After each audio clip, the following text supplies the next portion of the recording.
Okay, తెల్లనం కాకుండా ఇంకా అదృష్టవంతులైతే బిర్యానీ కూడా తింటారు, అది వేరే విషయం. యూజువల్గా మనం కనుక డైట్ కనుక చూస్తే సామాన్య మానవుడు తినేది ఇది. వీటన్నిటిని తింటా, రాత్రి 12 పడుకుంటా, వ్యాయామం లాంటివి చేయకుండా ఇక్కడికి వచ్చేటప్పుడు కూడా లిఫ్ట్లో దిగుతా వచ్చి నాకు డయాబెటీస్ రాకూడదండి, నాకు ఒబేసిటీ రాకూడదండి, నా గుండె జబ్బులు రాకూడదని అంటే తప్పకుండా వస్తాయి. మీరు మాకు అంటే డాక్టర్లకి లేకపోతే అపోలో హాస్పిటల్కి రుణపడి లేరు కాబట్టి మీరు మిల్లెట్స్ కనుక వాడుకున్నట్లయితే మీ లైఫ్ స్టైల్లో డైటరీ ప్లాన్లో భాగం కింద తప్పకుండా మీరు ఈ జీవనశైలికి సంబంధించిన జబ్బులను అయితే దూరం పెట్టవచ్చు. అది స్వయంగా పాటిస్తున్నటువంటి వ్యక్తి కింద ఇప్పుడు నేను ఇంతకుముందు ఏదైతే చెప్పానో అవన్నీ రెగ్యులర్గా పాటించేటువంటి ఒక వ్యక్తి కింద నేను మీకు ఇది భరోసా ఇచ్చి మళ్ళీ చెప్పగలను. ఇక మన సైన్స్ విషయానికి వచ్చినట్లయితే, ఎందుకంటే సైన్స్ కూడా మాట్లాడుకోవాలి. కేవలం చలోక్తులతో మనం జనాల్లోకి ఈ సందేశాన్ని పంపించడం. మనం అసలు కనుక చూసినట్లయితే మిల్లెట్స్లో ఏముంటుంది అని కనుక చూసినట్లయితే రైస్తో కంపేర్ చేయాలి. ఎందుకంటే మనం రైస్తోనే కంపేర్ చేయాలి. ఫస్ట్ కార్బోహైడ్రేట్ తీసుకున్నాం. కార్బోహైడ్రేట్ అంటే ఏంటి? పిండి పదార్థం. పిండి పదార్థాన్ని కనుక తీసుకున్నట్లయితే ఇందులో చాలా ఎక్కువగా ఉంటుంది. ఇది రైస్లో, వైట్ రైస్లో. అది కూడా తొందరగా డైజెస్ట్ అయిపోద్ది, త్వరితంగా అది బ్లడ్ షుగర్ కింద మారిపోతుంది. అంటే గ్లైసిమిక్ ఇండెక్స్ అని చెప్పి మేము వైద్య భాషలో చెప్తూ ఉంటాం, అది చాలా ఎక్కువ. మిల్లెట్స్లో అది చాలా తక్కువ. ఎప్పుడైతే గ్లైసిమిక్ ఇండెక్స్ తక్కువ ఉందో దానివల్ల షుగర్ వచ్చేటువంటి ఛాన్స్ తక్కువ ఉంటుంది. ఆల్రెడీ డయాబెటీస్ కనుక వచ్చేసినట్లయితే కనుక బ్లడ్ షుగర్ లెవెల్స్ని అదుపులో ఉంచేటువంటి గుణం ఈ లో గ్లైసిమిక్ ఇండెక్స్ ఫుడ్స్కి ఉంటుంది. కాబట్టి మిల్లెట్స్ డయాబెటీస్ ఉన్న వాళ్ళల్లో మంచి చేస్తుంది. ఇంతకుముందు ఒక వీడియో వీళ్ళందరూ చూపించాను. ఇది మిల్లెట్ మార్వెల్స్ భరత్ రెడ్డి గారు స్టార్ట్ చేయకముందు ఒక పేషెంట్ నా దగ్గరికి వచ్చినప్పుడు ర్యాండమ్గా నేను ఓపీలో తీసినటువంటి 1 minute వీడియో, తర్వాత మీకు కూడా చూపిస్తాను. మేము అందరికీ చెప్తానే ఉంటాం, బాబు నాయన ఈ పాటించండి అని చెప్పి. ఇంతకుముందు నేను ఏదైతే చెప్పానో కొత్త 100 పాటిస్తారు, 100 పాటిస్తారు, అది వేరే విషయం. ఈయన పల్లెటూరు నుంచి ఒక ఆయన వచ్చాడు, ఈయనకి కూడా అందరికీ చెప్పినట్టే చెప్పాం. మధ్యలో 1 సంవత్సరానికి వచ్చాడు, మళ్ళీ ఇంకో సంవత్సరం తర్వాత వచ్చాడు. ఆయన 104 కిలోలు ఉండేటువంటి వ్యక్తి 25 కిలోలు మాత్రమే, అంటే 25 kilos ఈ loss in a span of 2 years అండి. ఎలా తగ్గామని ఆయన అని చెప్పి ఆయన అడిగాను. అడిగితే ఆయన చెప్పింది, సార్ మీ డాక్టర్ గారు మీరు అప్పుడు చెప్పారు, మీకు గుర్తులేదా, మిల్లెట్ బేస్డ్ డైట్ అని చెప్పి ఒకటి చెప్పారు, అది పాటించానండి. పొద్దున 1 గంట, సాయంత్రం 1 గంట. మీరు ఇది అయిన తర్వాత చూపిస్తాను ఇక్కడ వీడియో. ప్రొఫెషనల్గా తీయలేదు, నా కెమెరాతో ఓపీలో తీసేసి. పొద్దున 1 గంట, సాయంత్రం 1 గంట ఎక్సర్సైజ్ చేస్తాను, టైం పడుకుంటానండి, 7 భోజనం ముగిస్తాను. పల్లెటూరు నుంచి వచ్చినటువంటి ఒక సాధారణమైనటువంటి వ్యక్తి. ఆ వ్యక్తి చేయగలిగింది ఇంతమంది ఎడ్యుకేటెడ్ ఉన్నాం. ఓకే, పొద్దున్న వేస్తే టీవీ చూస్తుంటాం, న్యూస్ పేపర్ చూస్తుంటాం, యాప్స్లో చూస్తుంటాం, ఈ పాష్ డైట్లు ఫాలో అవుతూ ఉంటాం. అరే ఈ చిన్న బేసిక్స్ ఎందుకు మనం ఫాలో అవ్వాలి? ఇంకా కార్బోహైడ్రేట్ గురించి అయిపోయింది కాబట్టి ప్రోటీన్ కొందాం. ప్రోటీన్ అంటే ఏంటి? మజిల్ బిల్డప్ చేయాలంటే ఇంకో మన భరత్ రెడ్డి గారిలా కండలు బాగా పెంచాలంటే ఉండాలి. ఇప్పుడు ప్రోటీన్ అనేది కనుక చూసినట్లయితే ఈ యొక్క రైస్లో చాలా తక్కువ ఉంటుంది, మిల్లెట్స్లో ఎక్కువ ఉంటుంది. మనం వాల్యూస్ కనుక తీసుకున్నట్లయితే రఫ్లీ 7 grams per 100 grams ఆఫ్ రైస్లో ఉంటుంది. అదే మిల్లెట్స్ కనుక తీసుకున్నట్లయితే in general anywhere from 8 to 12 grams అంతేనండి per 100 grams ఉంటుంది. ఇక ఫ్యాట్ అయితే కనుక దాని గురించి పెద్ద మాట్లాడుకోవాల్సిన అవసరం లేదు, అన్లెస్ మనం కనుక లీటర్లు మనం వండేటప్పుడు నెయ్యి వేస్తే తగ్గుతాయి. సో ఇది ఫైబర్ గురించి ఆల్రెడీ దయాకర్ గారు చెప్పారు. ఫైబర్ అనేది మన హెల్త్ సరిగ్గా ఉండటం కోసం, పొద్దున్నే మనకి మోషన్ ఫ్రీగా అవ్వాలన్నా, మన గట్ హెల్త్ సరిగ్గా ఉండాలన్నా, మనకి గుండె జబ్బులు రాకుండా ఉండాలన్నా, కొలెస్ట్రాల్ అదుపులో ఉండాలన్నా ఈ ఫైబర్ అనేది చాలా అవసరం. ఇంకా గట్టిగా మాట్లాడుకోవాలంటే బవల్ క్యాన్సర్ లాంటివి రాకుండా ఉండాలన్నా కూడా ఈ యొక్క ఫైబర్ అనేది చాలా అవసరం. ఈ ఫైబర్ కాంటెంట్ అనేది చాలా ఎక్కువగా ఉంటుంది మిల్లెట్స్. ఇవి చాలా మనం ఈ మిల్లెట్స్ని డైలీ మన డైట్ ప్లాన్లో ఇన్కార్పొరేట్ చేసుకోవడానికి. సరే ఇంతేనా అని అంటే ఇంతతో అయిపోలా. మినరల్స్ కనుక తీసుకున్నట్లయితే రాగుల్లో కాల్షియం ఎక్కువగా ఉంటుంది. మీ ఇంటికి పోయి మీ బామ్మగారిని అడిగితే చెప్తారు, నాయన అందులో కాల్షియం కాంటెంట్ ఎక్కువగా ఉంటుంది. ఈ రాయలసీమలో తీసుకుంటే వాళ్ళు పొద్దున్న వేస్తే తినేది రాగి ముద్దే ఒకప్పుడు. ఇది 80 ఏళ్ళ దాకా. 80 ఏళ్ళ తర్వాత అందరూ తెల్లన్నానికి బాగా అలవాటు పడిపోయి నాకు మా CEO గారు చెప్తున్నారు, 80s దాకా మీరు కనుక గమనించినట్లయితే మీ తాతగారిని, మీ అమ్మమ్మ గారిని, మీ నాయనమ్మ గారిని అడిగినట్లయితే ఏం తీసుకునేవారు మీరు కనుక అడిగితే వాళ్ళు తినదంతా మిల్లెట్సే. రాగులు కావచ్చు, జొన్నలు కావచ్చు, సజ్జలు కావచ్చు, కొర్రలు కావచ్చు, సామలు కావచ్చు, ఇంకా చాలా ఉన్నాయి పేర్లు. ఈ 80 నుంచే మనం ఈ వైట్ రైస్ అనే దానికి అలవాటు పడిపోయాం. నిజం చెప్పాలి అని అంటే వైట్ రైస్ వల్ల డయాబెటీస్ రిస్క్ పెరుగుతుందని సైంటిఫిక్ స్టడీస్లో బయటపడింది. ఒక డాక్టర్ రవిశంకర్, డాక్టర్ భరత్ రెడ్డి చెప్పడం కాదు. కాబట్టి మనం సైన్స్ ప్రకారం అవ్వాలి. ఇప్పుడు నేను చెప్పినటువంటి అన్ని కారణాల వల్ల ఈ ఒబేసిటీ రిస్క్ ఇంత ఎక్కువగా ఉంది కాబట్టి ఒక స్టడీలో తెలిసింది ఏంటంటే 1 in 4 ప్రతి నలుగురిలో ఒకళ్ళు ఒబేస్ ఇండియాలో. అలానే డయాబెటీస్ రిస్క్ తీసుకున్నట్లయితే కనుక 12 to 25% ఉంది, depending on which study you take. ఇలా అయితే మన జీవితాలు మొత్తం హాస్పిటల్ చుట్టూ తిరగడం సరిపోతుంది. అది జరగకూడదు అని అంటే మనం తప్పకుండా మిల్లెట్స్ని తీసుకోవాలి. At least part of your diet plan. 3 పూట్ల తినకపోయినా సరే కనీసం 1 పూట అయినా సరే. అది భరత్ రెడ్డి గారి కంపెనీ మిల్లెట్ మార్వెల్స్ బాగుండడం కోసం ఇంకో దానికోసం కాదు. మీకు జబ్బులు రాకుండా మన ఫ్యామిలీస్ని మన జీవితాలని కాపాడుకోవడం కోసం. ఇప్పుడు ఇంతకుముందు అడిగారు ఆయన, ఏమండి మిల్లెట్స్ తీసుకునేటువంటి వాళ్ళలో ఎంతమందిలో షుగర్ కంట్రోల్ ఉంటుంది? చాలా మందిలో కంట్రోల్లో ఉంటుంది. ఎందుకంటే గ్లైసిమిక్ ఇండెక్స్ తక్కువ, ఫైబర్ కాంటెంట్ ఎక్కువ, ప్రోటీన్ కాంటెంట్ ఎక్కువ, న్యూట్రిషనల్ వాల్యూ బెటర్. కాబట్టి ఇంటికి వెళ్ళి ప్రశాంతంగా ఆలోచించుకుని ఈ యొక్క మెసేజ్ని మనం పాటించడం మాత్రమే కాకుండా మనకు తెలిసిన నలుగురికి కూడా స్ప్రెడ్ చేసినట్లయితే తప్పకుండా బెనిఫిట్ ఉంటుంది.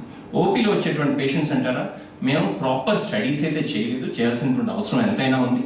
But it is cut clear that people who actually change their life style for good, be it sleep, diet, exercise, whatever, they really benefit. Because after all, diabetes and obesity are lifestyle diseases.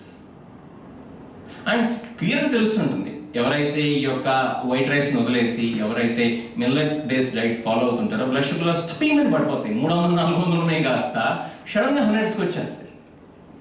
అంత beneficial effect చూస్తుంటాం.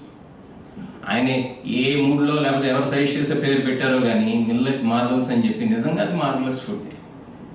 So let's actually try to accept something which is based on science, which our forefathers followed, and let's embrace it with happiness. Taste అంటారా చాలా బాగుంటుంది, ఉండేదాన్ని బట్టి ఉంటుంది. White rice అయినా కూడా సరిగా ఉండకపోతే ముద్దగా ఎట్లా పడితే అట్లా చేస్తే రుచి ఉండదు. కేవలం దాంట్లో స్వీట్ కాంటెంట్ ఎక్కువ ఉంటుంది కాబట్టి మనకి టేస్ట్ అది అనిపిస్తుంది. మనం సరిగ్గా చేస్తే చాలా బాగుంటుంది. నేను 2 పూట్ల తింటాను. నేను తినగా లేనిది నాకు ఏం జబ్బులు లేవు. మరి జబ్బులు ఉన్నవాళ్ళు ఎందుకు తింటారో లేకపోతే జబ్బులు వస్తాయన్నటువంటి భయం ఉన్నవాళ్ళు ఎందుకు తింటారో అనేది నాకు ఇప్పటికీ అర్థం కాదు. So I think it's time that we accept it based on scientific facts. ఒక భరత్ రెడ్డి గారో, ఒక సుబ్రహ్మణ్యం గారో, ఒక దయాకర్ గారో, ఒక రవిశంకర్ గారో చెప్పారనేది తీసి పక్కన పెట్టి ఫ్యాక్ట్స్ కింద తీసుకుందాం. Thank you very much. Sir, thanks a lot, sir. I think probably predominantly everybody spoke about millets, done benefits and maatladam we have told. The basic reason until how we were able to sit today and talk to you, we had actually had a very big journey behind it. Like sir and we all know 2023 is the International Year of Millets, and మీరు మన్ కీ బాత్ తినే వాళ్ళు ఇక్కడ ఉంటే Shri honourable prime minister Shri Narendra Modi గారు కూడా he is also a very strong proponent of our ancient food millets, and so is our Joint Managing Director and Healthcare Influencer Shri Sangita Reddy ma'am. Before actually Sangita ma'am kante mundu kuda Shri Upasna garu actually wanted us to bring millet food to the patients. So how do we bring challenges andru chepparandi, like millet etla cook cheyaledu, sarigga tintara, taste, all these issues was a very big question for us.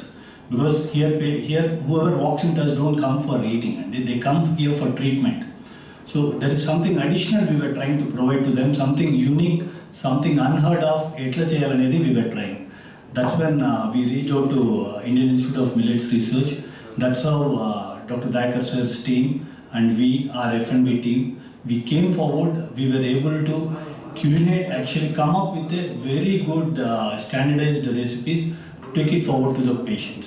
So our patients ki teeskelle mundu we had multiple challenges. See, there are a lot of people who say I eat millet, but we are one startup where we are actually looking at serving the concept of millet of the day. I think probably ఇది చాలా మందికి తెలియక కూడా పోయిండొచ్చు. This is something unique and we actually serve only the whole grain, and we are into serving predominantly minor millets. చాలా మందికి I think ఈ minor millets గురించి knowledge, జనరల్గా మిల్లెట్ అంటేనే అందరికీ సడన్గా ఈ రాగి, జొన్న ఇట్లా వస్తుంది. So we predominantly had come forward, we have taken a step wherein we could serve our patients different food, like ఒకరోజు బ్రౌన్ టాప్, ఒకరోజు barnyard. We are able to come up with lot of fantastic benefits we could see In fact, the recovery of the patients who were actually when taking millets was also quite fast. And initially, like we all, like Subramaniam sir said, we had a lot of issues, lot of hiccups. Somebody would call up at 4 in the morning and say 5 in the morning and say, so sir, this battery is a bit hard, all these issues. But when we actually could come forward, address all those issues, today 99.9% to cater into this large volume, we were able to implement successfully. Wholeheartedly thank Shri Sangita Reddy ma'am for standing behind us like a rock, and Upasana ma'am for letting us take it forward and just whatever possible, however the best way to reach, we were able to do it. And this is 8th month we've been serving millet food at our hospital, and very soon you'll be seeing us spreading our wings to all our other institutions. And we are also proud to share that the millets we procure, which plays a very crucial role. There are a lot of market, you see, you get a lot of millets, but we procure millets, we get the whole grain, which is actually been recommended by IIMR. So that was actually a very big victory for us. And coming to the last part, which is not connected to the what startup or whatever the food we have taken. For all of us sitting in this room, like sir said, like sir, everybody said, this is not a regular press meet. This is something revolutionary which we have done today in India, and we could successfully implement it. We are doing this not only for our patients, we are doing this for all of you, we are doing this for your children, we are doing this for your grandchildren. All of us should go home, sit, think for a minute and see, it is not about commercializing or doing millet food or something. It is the next generation will not exist in India if you have just understood the data what Dr. Ravishankar said. We all should incorporate millet, at least one meal a day with millet. So even when our patients were getting discharged, we are actually trying to educate them. Not only should they leave eating millets here, they should take it forward, go home and continue eating millets. And we will be working together on lines with IIMR. There is a lot of research which is actually going on. We will be coming up with a lot more very interesting products, like for a North Indian, how the cuisine should be, for a South Indian, how do we change all this stuff. And I wholeheartedly thank Shri Bhaskar Reddy sir, Subramaniam sir, Sangita ma'am, Upasana ma'am, Dr. Ravishankar, and our honorable guest Shri Dayakar sir for giving us this valuable time and making this as a very successful thing. And very soon for International Year of Millets, you will again be seeing a major role being played by us. Thanks to everyone. Jai Hind.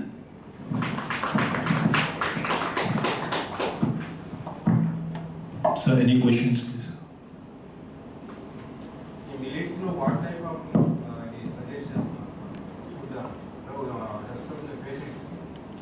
Sir అదే ఇప్పుడు like నేను చెప్పినట్టు sir పేషెంట్స్కి బేసిక్గా ఏంటంటే మేము we are actually more into కొద్ది minor millet culture తీసుకురావడానికి ప్రయత్నించామండి. మైనర్ మిల్లెట్స్ అంటే లైక్ కొర్రలు, అంటు కొర్రలు, సామలు, ఊదలు, అరికెలు, వరిగెలు. So these are the common things which మనం మైనర్ మిల్లెట్స్లో వాడతాము.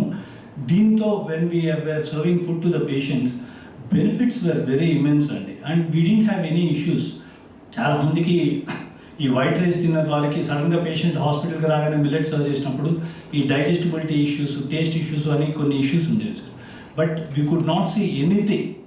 Yeah, 1% complaints will always be there, but we were successful in 99% implementation of that.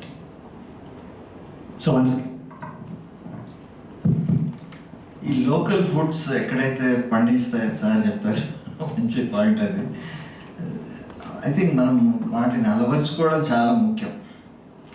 So this is what in this direction. Of course millets ఒక 9 millets ఉన్నాయి. ఇప్పుడు ఎందుకు మనం కినో వద్దు అని అంటున్నాము, లేకపోతే బార్లీ అయినా లేకపోతే ఇంకా ఓట్స్ అయినా కానీ, ఎందుకంటే అవి మనం ఇక్కడ పండించలేదు. ఇక్కడ పండించే వాళ్ళకి, మన రైతులకు కూడా ఉపయోగపడాలి కదా. ఇప్పుడు అందుకనే ఒక్కొక్క రాష్ట్రానికి ప్రత్యేకంగా 1-2 మిల్లెట్స్ కేంద్ర స్థానాన్ని సంతరించుకున్నది. కాబట్టి మీరు మధ్యప్రదేశ్కి వెళ్తే సామలు, కోడో అనే మిల్లెట్స్ గ్రో అవుతాయి. మహారాష్ట్రకి వెళ్తే జొన్నలు, లేకపోతే ఆంధ్రాకి వస్తే జొన్నలు, కొర్రలు, రాగులు. కర్ణాటకకి వెళ్తే కొర్రలు ఎక్కువ. తర్వాత ఈ విధంగా రాజస్థాన్కి వెళ్తే బాజరా, వాటి సజ్జలు. ఉత్తరాఖండ్కి వెళ్తే రాగులు. ఈ విధంగా మనము ఇక్కడ అపోలో హాస్పిటల్లో వీళ్ళు ఏం చేస్తున్నారంటే ఈ ప్రతి స్టేట్కి, బికాస్ హాస్పిటల్స్ ఎక్కడెక్కడ ఉన్నాయో వాటన్ని స్టేట్స్కి మనం ఫోకస్ పెట్టి ఆ రాష్ట్రాల్లో వాళ్ళకి కావాల్సినవి వాటి రెసిపీ స్టాండర్డైజ్ చేసి అక్కడ కూడా ఇంట్రడ్యూస్ చేయబోతున్నారు. So this standardization is a very vital thing, so that వాళ్ళ లోకల్ ఫుడ్స్ సస్టైనబుల్ అండి. సస్టైనబిలిటీ అనే మాట ఏమంటారు తెలుగులో నాకు తెలీదు, బట్ ఆ సస్టైనబిలిటీ చాలా అవసరం మనకి. అంటే తెలంగాణ రాష్ట్రం సుస్థిరంగా ఇక్కడ చూస్తే యాక్చువల్గా మనది సన్న బియ్యం కాదు. మనం ఇక్కడ మ్యాక్సిమం మనం చూస్తుంటే మొట్టమొదలు ఇది బీడు భూములు లేకపోతే డ్రైల్యాండ్ తెలంగాణలో చూస్తున్నాడు. ఇక్కడ జొన్నలు, సజ్జలు, ఈ రాగులు, కొర్రలు ఇవి పండించేవారు.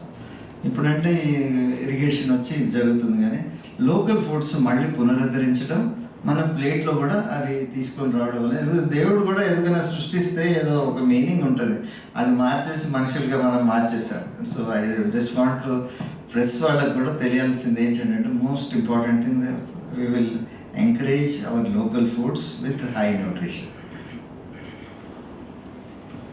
Any other questions? Okay. So I think thank you all. We'll conclude the press meet, sir. Sir, anything else? Thank you.